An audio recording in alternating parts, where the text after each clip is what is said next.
The ratio is real funny. If you start going above, 3 to 5 milliliters of the benzylamino purine, you start getting, you'll either just get a mass of shoots that aren't really stable, like they're really, really weak, or you start getting callus formation where it doesn't go to shoot or root. It's just a ball of tissue.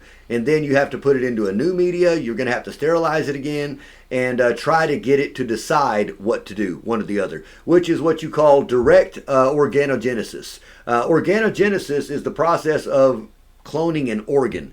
Right now, we want it specifically to do shoots. We want multiplication of shoots and a little bit of root growth. So we have to tell it to do that. Now, if it was just a ball of callus tissue and we were letting it decide what to do, that's where you would call it indirect organogenesis. Any other questions? Robert said, so in a month we will see the result?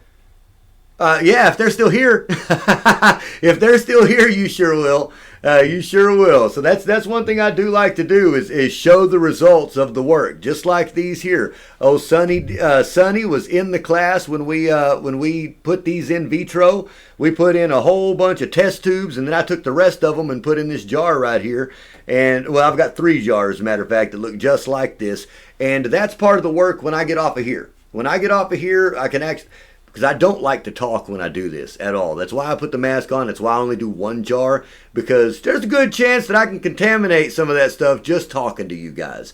So I do like to do that off camera. I like to go ahead and separate those out. Now some of these will go ahead and go straight to a pot. Some of these will go to vials that I'll gift out to people, in purchases and things like that, because it's not a really valuable plant. It was an experiment that I do during class to show people how to do it, and I like to gift those things out.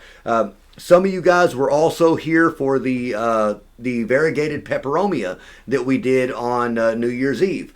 I've still got a few of those left. As a matter of fact, hang on. Let me go see what I've got left on those guys. Let's see. Is that it? No. Oh, yeah, right here. Here we are. Here we go. Yeah, let's take a look at some of these fellas. Yeah, some of you guys were here for this when we put them in. And there again, you see the color of the gel. It is a little bit darker than the Gelen gum. It's not quite as clear because it's PDA. But all of this is new growth. Everything in here is brand new growth. Now you can see at the top of the container, these 2 large leaves that are there. Those are the cut leaves that we left on.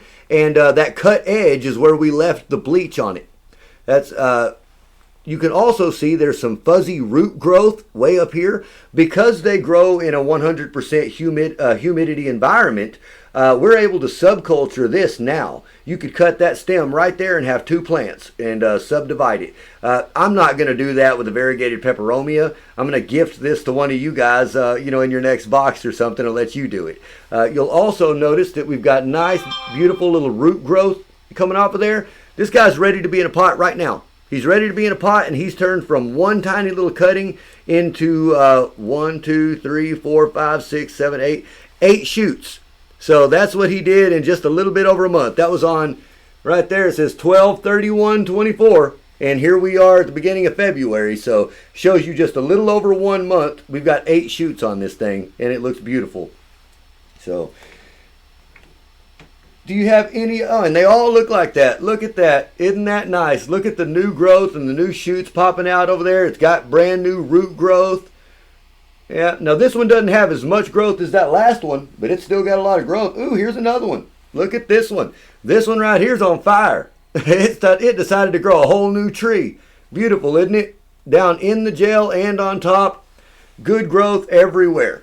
But when I do these demonstrations, I do it with an inexpensive plant because really I'm talking to you guys. I'm doing all that kind of stuff, and sometimes they're going to contaminate. That's all there is to it. I know that. I'm aware of that. So I try to make sure that I keep it to a minimum. But the stuff that does come out and it looks really nice, I like to just gift it to you guys. I like to stick it in a box and say, hey, thanks for being here. Thanks for watching along. Share it with your friends. Grow something cool. And you could, technically, if you just wanted to play with some TC, I could throw these in a box and you take it, clean it again, dip it in some Physan, dip it in some peroxide, whatever it is you want to do, and then put it into your own mixture. Get it to continue growing. It's already growing from a sterile mix as it is, so you don't have to worry about taking a cutting and sterilizing it, which, by the way, is much more difficult than just starting with a TC plant. You guys saw this. It came. Matter of fact, do I still have the basket of this? Downstairs. Yeah, that's right.